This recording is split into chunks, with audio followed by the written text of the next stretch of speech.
Pateri wanyu dore ukuntu yabaye ahubwo nagize uri none kubibona. isebe nk'icya kirisizi watanye Pateri yaradupfanye ngo iyo haryamye akeneye ubufasha. Murabona ko yangiritse cyane nkuko muri kureba ku mashusho yacu, yangiritse cyane. Hariya handi ni hehe?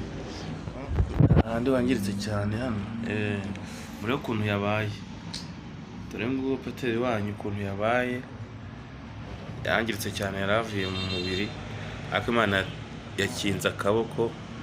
Bakunze n'inshuti ze mumufashe kabisa, amerewe nabi.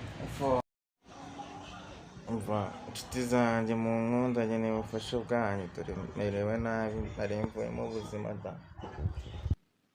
Yes, reka nongere ngusuhuze kandi nguhe ikaze mu biganiro byacu tugenda tubagezaho umunsi ku wundi. Ngewe nitwa Kiroso, ni Sawasawa Show. Guys, aho muri hose mu bice bigiye bitandukanye, ibyo muri gukora byose bifurije guhirwa, kandi mu ngendo murimo aho muri kwerekeza hose bifurije guhaha mukaronka bitewe n'ibyo muri gukora, cyangwa abagiye gushakisha mwese muhige kandi muhaye munaronke. Amajyepfo, amajyaruguru, iburasirazuba ndetse n'iburengera bwaryo, mujyi wa Kigali ndabasuje kandi mbaha nikaze.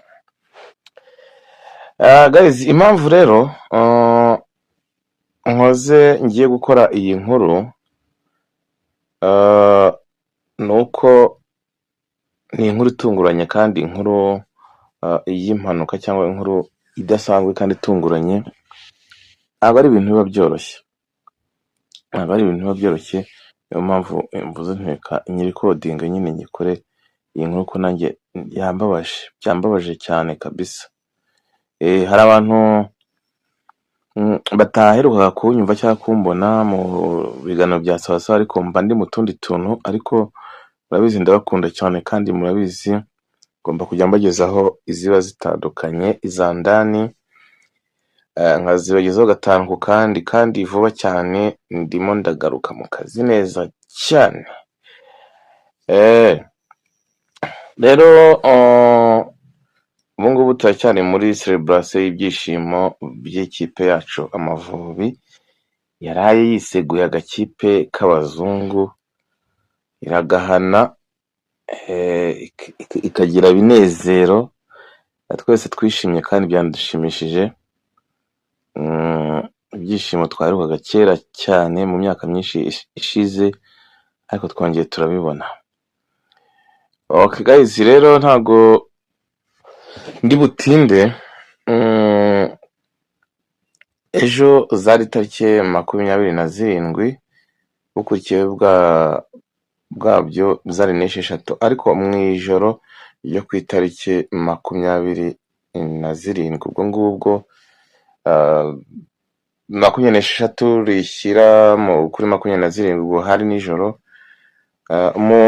umusore cyangwa umuhungu wanyu benshi muramuzi cyangwa n'abatamuzi, ariko nkuko muri kugenda mubibona ku mashusho yacu cyangwa ku mafoto yacu ari gutambuka, yahuye n'ibibazo bikomeye cyane, ibibazo bikomeye cyane kabisa. Ahura n'impanuka ikomeye ku buryo yari yarahatakarije n'ubuzima. Uwo nta wundi rero ni Pateri Krishna, cyangwa Pateri wa muhinde muzi wahuye n'ibibazo, utarahiriwe n'ubuzima. Imyaku iracyamugendaho, ibibazo biracyamugendaho.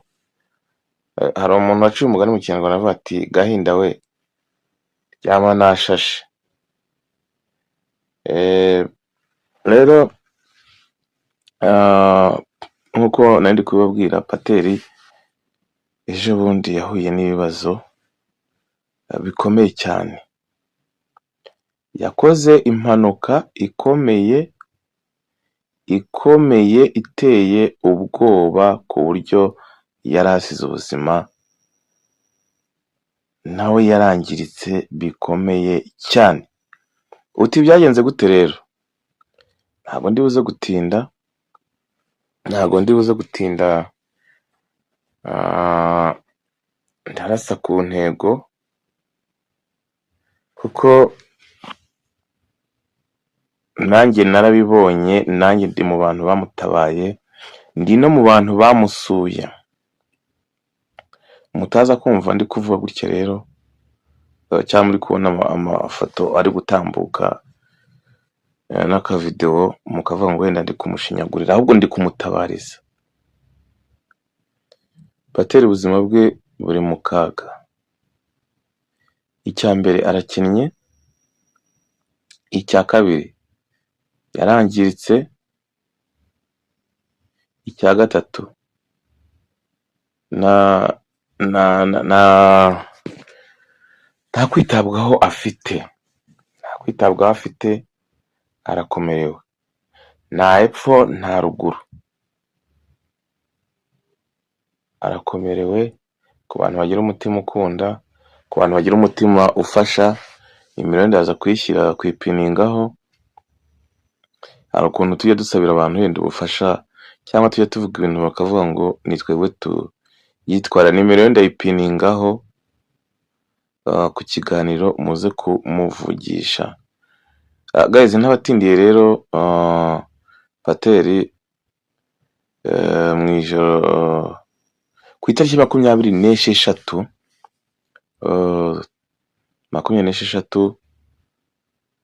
twarahuye, ari mu biganiro, yagiye mu biganiro avuga ati ngiye gushaka ahantu nkura 5 byo kurya, dore ndakomerewe, ubuzima bwanjye ntago norohewe, nyine ubukene aho ngaho. Ntuza yari hari cya kibazo cyagihari bwari ubukene nyine yari afite, cyangwa yarahagaze nabi, mbivuye gutyo mu mufuka yarahagaze nabi. Hari ukuntu nyine mubona abantu kavuga ati kera ngewe ubwanjye kera nabonaga umuzungu avuga ati uriya ni umukire cyane, numvaga ko umuzungu ari nk'Imana, kuko Imana nitanga byose nigena byose, nkumva ko umuzungu ari nk'uwa kabiri ku Mana. Avuga nti umuzungu nari amafaranga tuba twabonye nibo babashigaje.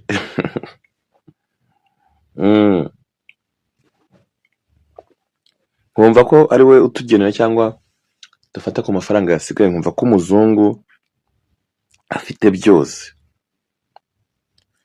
Ariko ntabwo ari uko bimeze.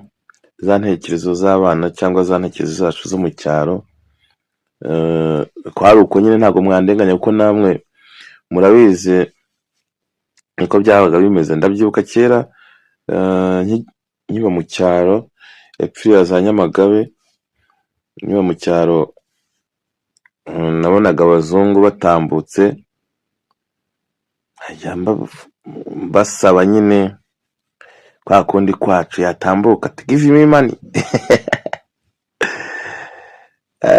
Urumva tukisabira nyine nk'abana, agukubita nk'igihumbi cyangwa gukubita rya jana ririho wa mubyaje ni nyina neza yahise rubatukara menya ariye. Agukubita ijana rero ryabaga ari ryinshi, ugahita ujya kwirira ibidiya cyangwa ibisambusa. Ariko ndabikumbuye kabisa, nkumbuye ibishambusha twajyaga dukunda kurya, cyangwa ibidiya. Hari umumama twari duturanye wakundaga kubikora nyine, tukajya kumuvomera amazi akadukubita agashambusha. Ariko ubu n'ubu mbibonye nabigura kuko byararyohaga. Mbikumbuye ibintu nk'ibyo ngibyo bya kera kabisa. Guys, reka no gutinda rero, ku itariki 26 zenda kugera kuri 27, ubwo ni mu ijoro, nahamagawe na telefone mbwira ngo Pateri akoze impanuka. Ese iyo mpanuka bigenze bite? Pateri ngo yamanutse kuri etage muri sikariye, aho yamanutse muri sikariye ahita aho bukayitura hasi kuri izo sikariye yarangiritse cyane nk'uko muri kubibona ku mashusho yacu. Hari amashusho tutashyizeho kubera wenda yavaga amaraso cyane, kandi murabizi YouTube ntabwo ibikunda nyine ihita ibisibaho. Ati yangiritse cyane, yavuye amaraso ku buryo umuntu wese wamubonaga yagize ubwoba, aragenda ajya muri koma. Yamaze nk'iminota nk'icumi atavuga, umutima ubona ko wahagaze nyine. Ariko kubera Imana burya igihe cyari kitaragera yaje kuzanzamuka. Azanzamuka nyine aravuga, bamujyana ku ivuriro rya Nyarugenge. Njya kumusura mu gitondo, njya kureba uko ameze, ndetse musura baragenda bamuha imiti, ahita ajya kurwarira mu rugo nk'uko muri kubibona nyine. Hano nari namusuye aho aba, ku mushuti we nyine yari yagiye kurwarira, kuko yaravuga ngo aho aba ntabwo yakwirwaza wenyine. Urumva nk'umuntu umeze gutyo utabasha guhaguruka no kujya kuri tuwareti, ni ukumufata kuko arangiritse cyane nyine, ni ukumurandata kugenda bamufashe. Ntabwo yakwicara, umugongo warangiritse nk'uko muri kubibona ahangaha. Reba mu mbavu ukuntu hameze. Guys, rero abantu bagira umutima ukunda cyangwa abantu bagira urukundo, nagira ngo mumfashe, dufashe uyu muvandimwe Pateri, mumufashe kabisa, turebe ko yakongera akamera neza. Wenda nubwo ndikodinze ino nkuru nk'uko nyine namugezeho cyangwa nabibonye, wenda tuzakorana n'ikiganiro mu gihe azaba ari kugenda yoroherwa, kuko ukuntu yari ameze ntabwo nari kumushyira kuri kamera ngo njye kugira ibyo mubaza, nari kuba ndi kumushinyagura. Rero nimero ze tuzipininga hano munsi y'ikiganiro. Ufite ubushobozi, ufite kuba yamusura, ufite kuba yamuha n'iyo sukari, kuko arababaye kandi aranababaje. Rero njyewe ndavuze nti support yanjye cyangwa ubufasha namuha nuko namukorera iyi nkuru nyine, nkasobanura uko byagenze n'abandi bakabimenya, akagira umufasha cyangwa umuremera. Kandi uzagira iki gitekerezo, Imana izamuha umugisha, azasubize naho akuye. Yewe nitwa Kiroso,